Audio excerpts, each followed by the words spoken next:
Our next case brings us to Viroqua, a small town in Wisconsin, USA, with a population of less than 5,000 residents.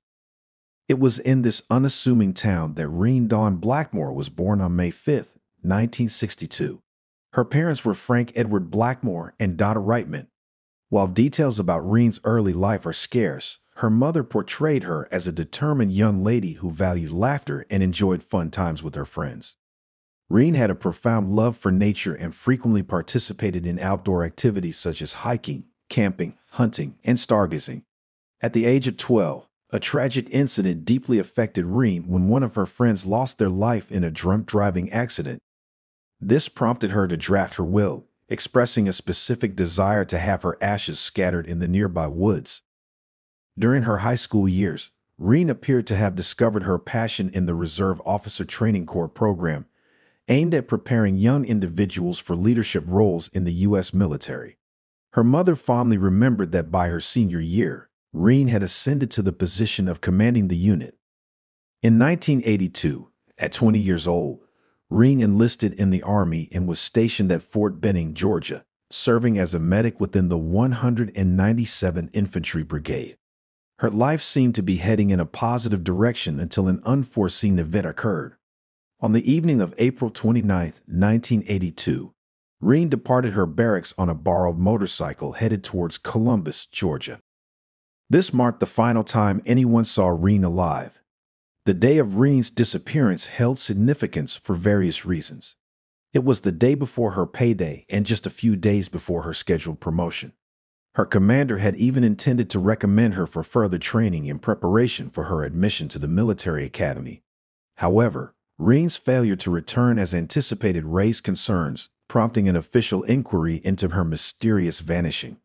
On May 3, 1982, 4 days after Reen's disappearance, the friend who loaned her the motorcycle and helmet noticed something unusual.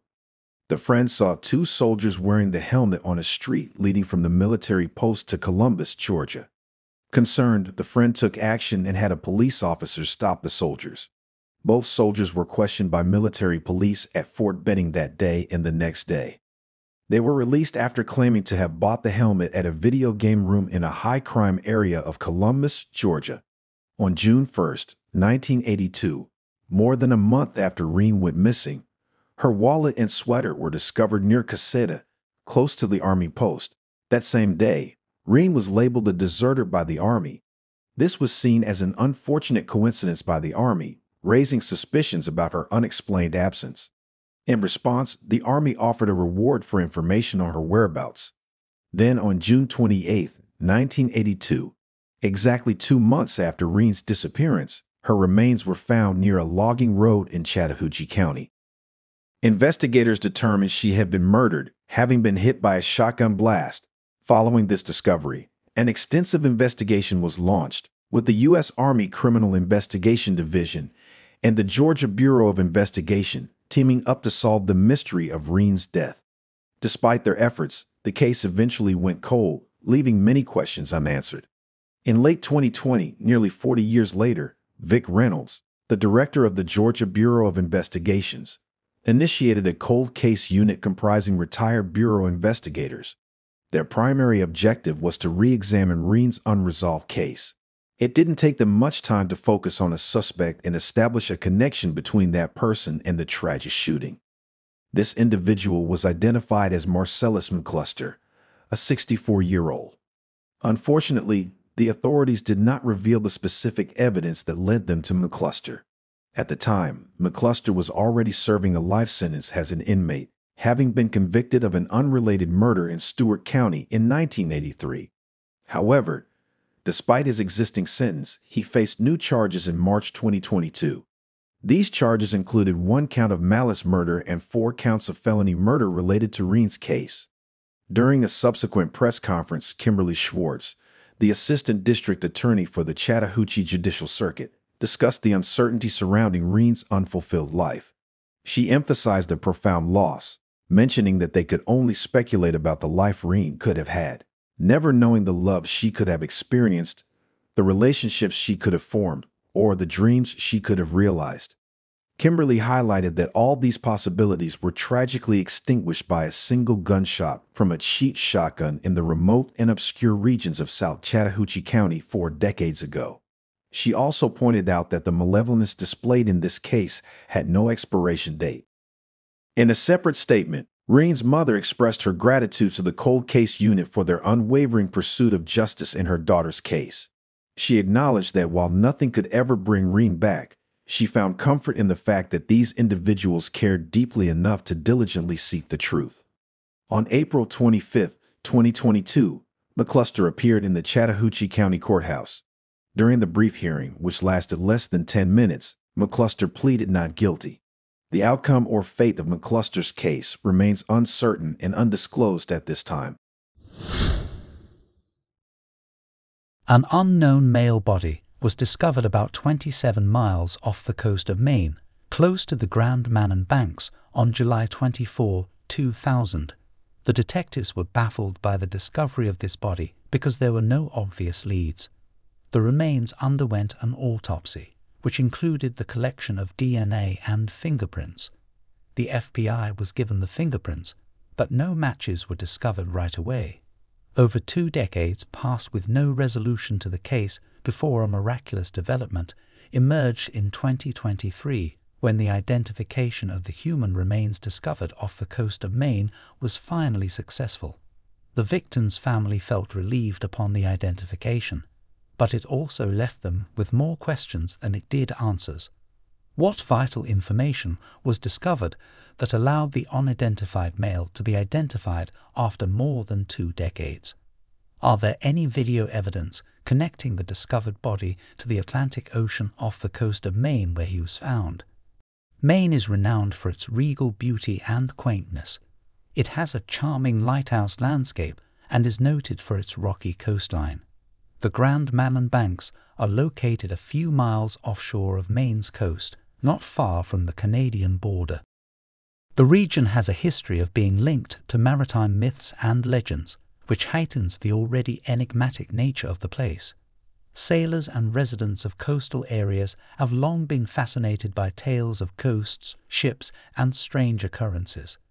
Although the Grand Manan Banks are in a beautiful location, they are also close to a region with unreliable weather and dangerous seas. This area should only be cautiously and strategically explored. In comparison to other U.S. states, the entire region has the lowest crime rate.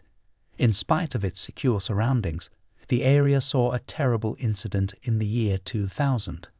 A number of human remains were discovered on July 24, 2000, near Grand Manan Banks in Maine. Local boaters discovered the partially skeletonized skeletal remains. As experts carefully removed the remains from the water, they observed that the individual was wearing casual clothing which included a digital watch on their wrist, a cozy pullover, and a blue knit shirt.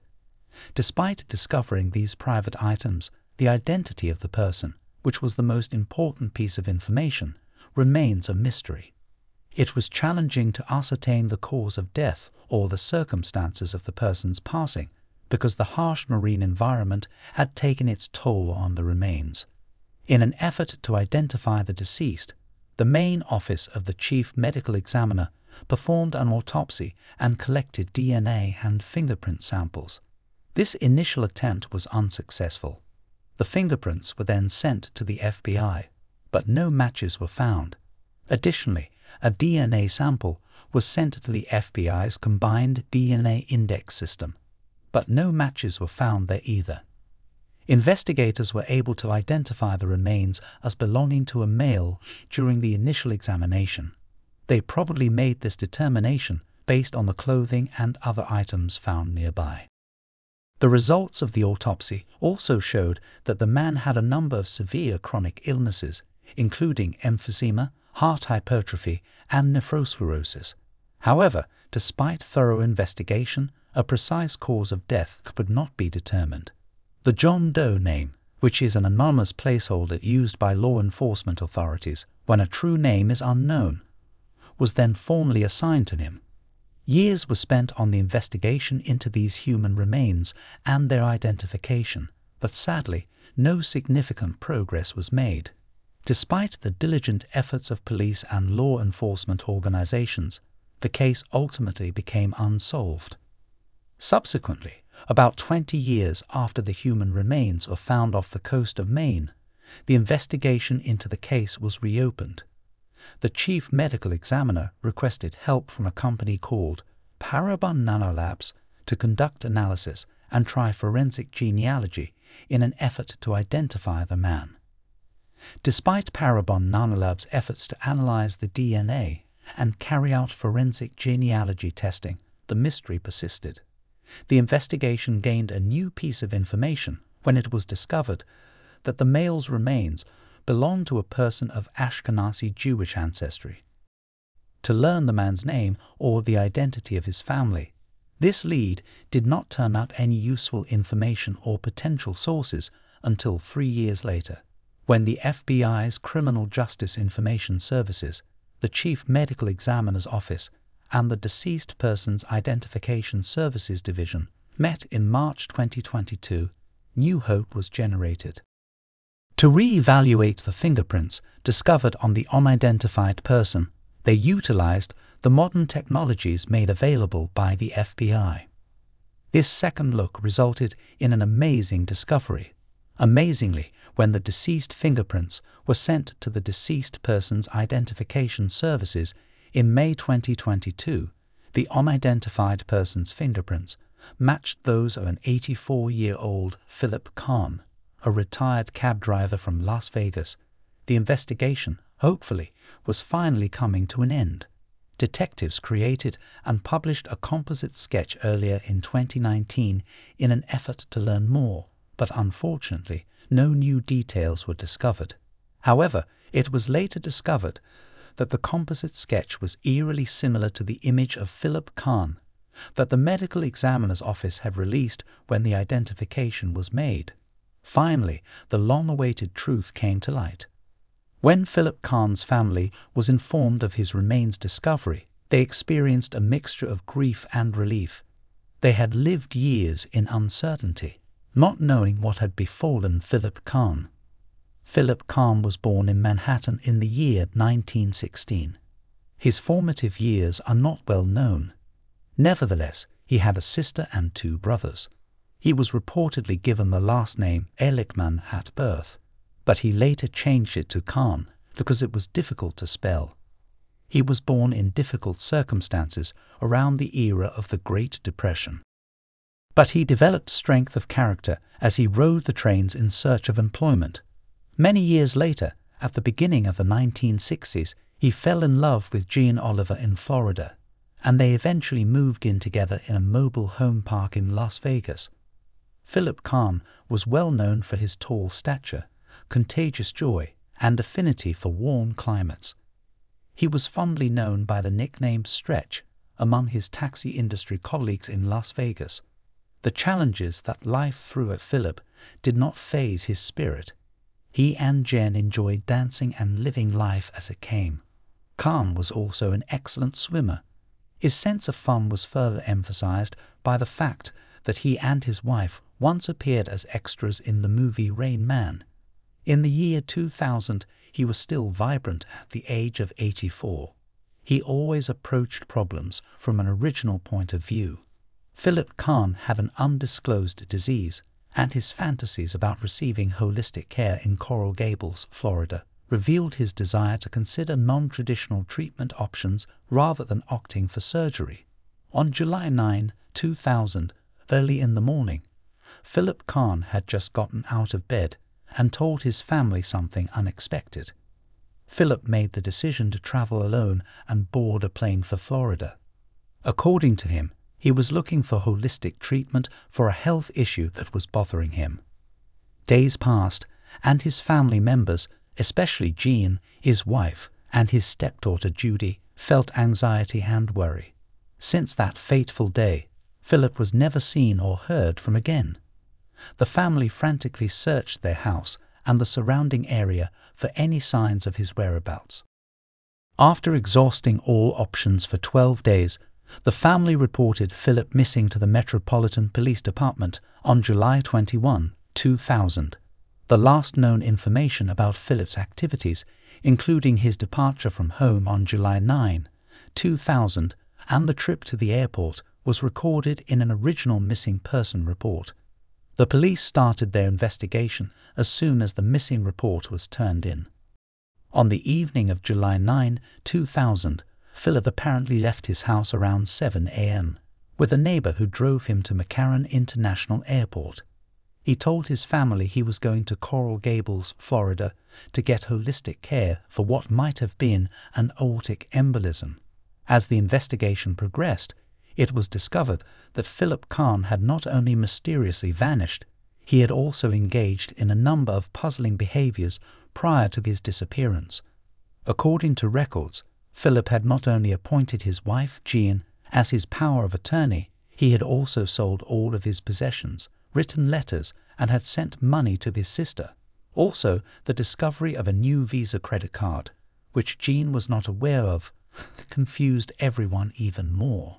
The family was left in a state of confusion as a result of all these actions. They wondered why such choices were made.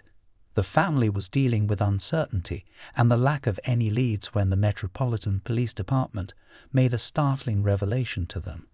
In contrast to the destination, Philip had initially told his family, airline records showed that he had flown to New York.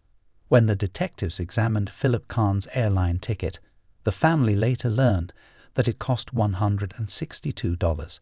They were even more perplexed by this revelation, wondering what caused him to veer off course.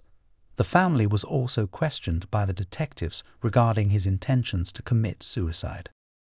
However, there were no signs that he had any plans to take his own life. His stepdaughter, Judy, claimed that Philip lacked these tendencies. According to her, Philip simply had made up his mind to confront and find a different way to resolve his health issues. Not me, not Mom or anybody, felt like he had such desires, Judy said in an interview. Fortunately, forensic genealogy enabled the identification of Philip's remains. Although the process of identifying these deceased victims can be difficult and protracted, the medical examiner's office experiences a truly thrilling moment when they can finally give a name to someone who has been without one for so long, bringing comfort to families. The importance of maintaining hope in the pursuit of justice for the unidentified and missing is highlighted by the resolution of cold cases. It serves as a reminder of the investigators' unshakable dedication to solving these cases and putting them to rest, no matter how difficult the journey may be. In this instance, the effective use of forensic genetic genealogy is also evidence of the advancements in forensic sciences made possible by advances in DNA technology. After more than 20 years, the family of Philip Kahn received closure when it was determined that the body was Philip's. For his loved ones, it brought back memories and a feeling of relief. When Judy, Kahn's stepdaughter, learned what had happened to him, she expressed gratitude and confusion. Judy reflected on the uncertainty that still persisted. "We have more questions than answers," she said. With her mother, Jean Oliver, the knowledge of Philip Kahn's fate brought back memories of their relationship, which had suddenly ended when he disappeared. The family was saddened, but they also felt relieved because the years of speculation and searching had come to an end. After her husband's disappearance, Jean, a well-liked preschool teacher, continued to live for a number of years before passing away in December 2007 at the age of 89. She went through the typical emotional turmoil associated with having a spouse go missing. She nevertheless persevered with poise and fortitude. Jean did not let the disappearance define her life despite the emotional roller coaster she experienced. She carried on enjoying life to the fullest, savoring the memories of the life she and Philip had created. Judy expressed astonishment at her mother's fortitude in those trying times. According to her, Jean regained a sense of normalcy and carried on with her life in spite of the never-ending questions and heartbreak. Lindsay Chastain, the head of the medical examiner's office, offered her perspective on the significance of this identification. "We're ecstatic to have found him, and can now let the family know what happened to their loved one. The family had suffered under the weight of ignorance for so long, but at last they had some answers. There are still a lot of unanswered questions surrounding the case, she said. Lindsay makes note of the fact that no one will ever know how Philip got to the location where he was discovered. The mystery is still heightened by this unanswered question. The family has finally, however, gained some measure of comfort from knowing that the body discovered was that of Philip Khan. This closes a chapter that has been open for far too long and gives it a sense of closure. What do you think about the case? What really happened to Philip Khan? And why did he lie to his family about his journey? Let us know what your thoughts are in the comments. Two sisters, 10 years old, Catherine Lyon, and 12 years old Sheila Lyon, went missing on March 25, 1975, while visiting a mall in Wheaton, Maryland. Their disappearance has plagued their community for many years and remained a mystery. Finally, after 40 years, their killer has been apprehended and justice has prevailed. Hello and welcome to Mystery Detective. Please support my channel by subscribing and hitting the bell icon for more crime cases. Catherine and Sheila were born to John and Mary Lyon in Kensington, Maryland. The two sisters also had an older brother named Jay, who went on to work as a homicide investigator. John Lyon, their father, was popular for being a radio host on WMAL radio. The family resided in a quiet, middle-class community during a time when parents were less concerned about sudden abductions and disappearances. Parents would often allow their kids to play outside. Things were easier in that era when everyone looked out for one another's kids. Both Catherine and Sheila were honor roll students at school. They kept their money in piggy banks, and like most kids, they decorated their bedrooms with posters of Kenny Loggins and John Denver. Catherine and Sheila made the decision to walk to the nearby Wheaton Plaza Mall on the first day of their Easter break from school. They had intended to visit the Easter exhibits that afternoon and eat at the Orange Bowl pizza place, which was about a half-mile from their house. They agreed to be back at their house by 4 p.m., having left home around 11 a.m. When the Lyon sisters didn't come home that evening, their parents called the police by 7 p.m. Police began a thorough search by going through every tree stand and patch of weeds. Scuba divers were sent by the police into ponds and storm sewers, as well as into each abandoned homes and buildings. The Lyons' neighbors volunteered to search in the streets and woods. The extensive search for the Lyon sisters lasted for months and attracted a lot of media attention as well as hundreds of tips. However, as tips decreased, the Lyons family began to lose hope and became desperate for answers. Witnesses informed the police that the sisters were at the mall at 1 p.m. A young boy who knew Catherine and Sheila reported to the police that he saw the two of them together outside the Orange Bowl conversing with an unidentified man who appeared to be in his 60s and was dressed in a brown suit. He described the man walking around with a tape recorder inside of a brown briefcase and children nearby speaking into the microphone. One witness residing in Manassas, Virginia, claimed to have seen the two girls bound and gagged in the back of a 1968 Ford station wagon about 2 weeks after they vanished. This lead was later classified as questionable by the police. The incident sparked a media frenzy and led to calls from extortionists, psychics, and people looking for attention. The Lyons' home received several calls in the weeks that followed. People called to demand money as ransom in exchange for the girls. The Lyons were instructed by one man to leave $10,000 in a courthouse restroom in Annapolis.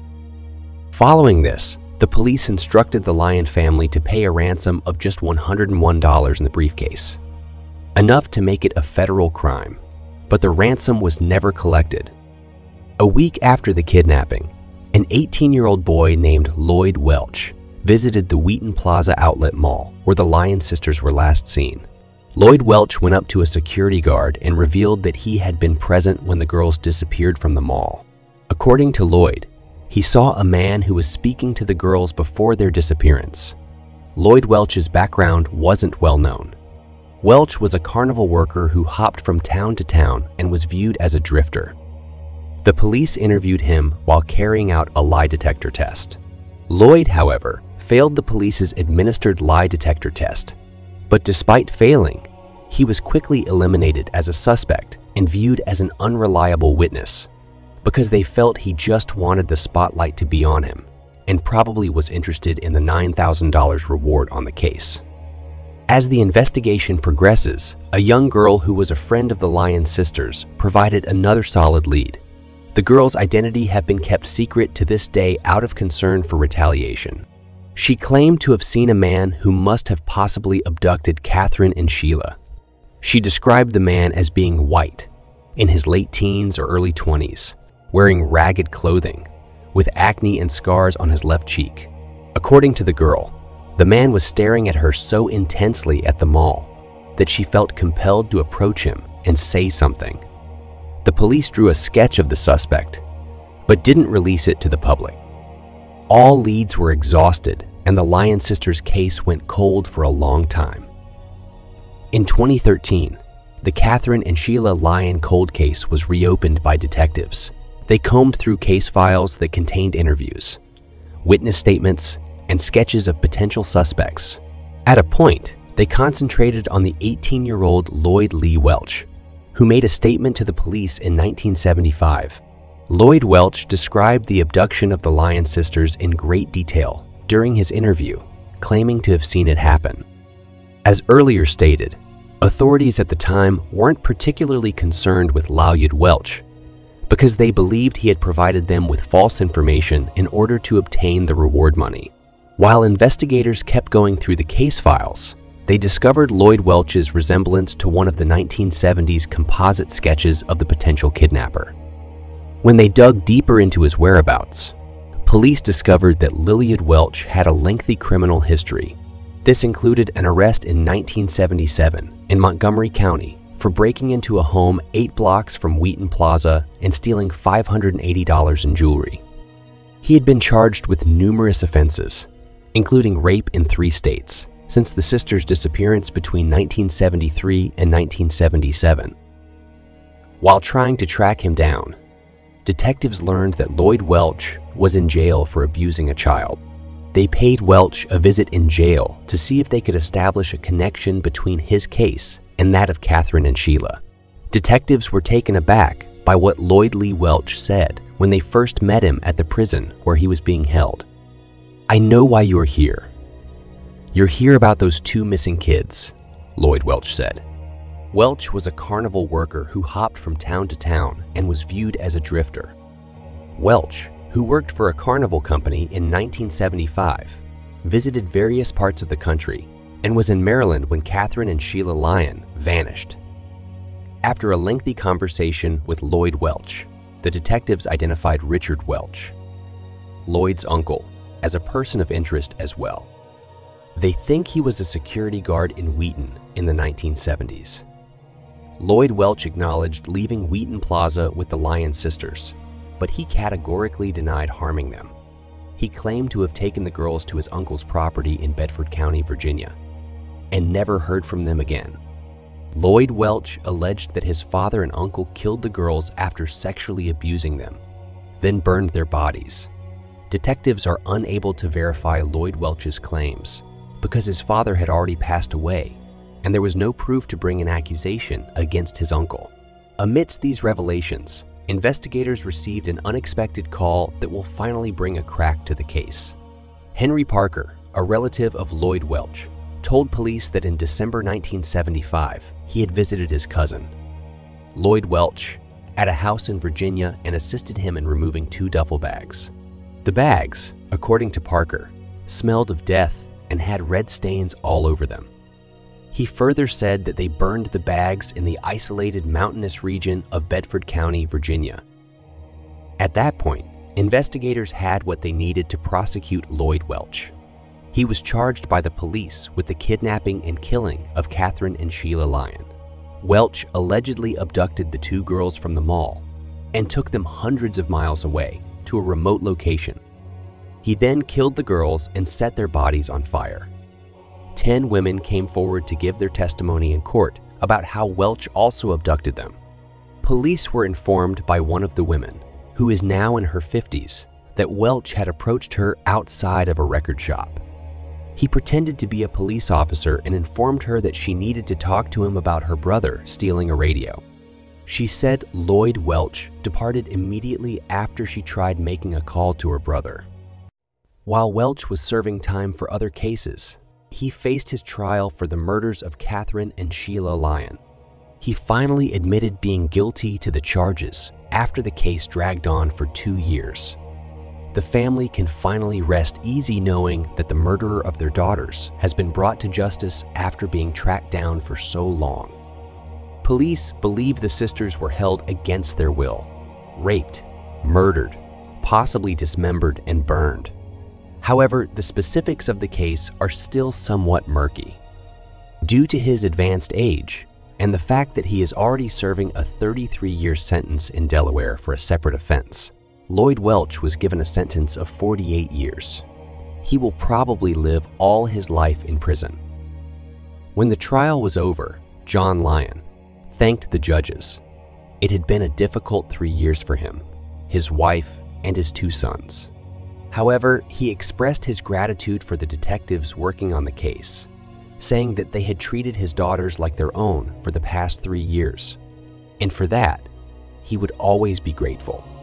The dynamics of the Lyons family were drastically altered by Catherine and Sheila's disappearance. John Lyon started assisting other families dealing with tragedy and loss as a victim's advocate in Montgomery County. The state of Maryland was shocked by Lloyd Welch's conviction. A typical afternoon for the Lyons family descended into the worst nightmare imaginable. The tireless detectives who turned over every stone to crack the case have finally brought some peace.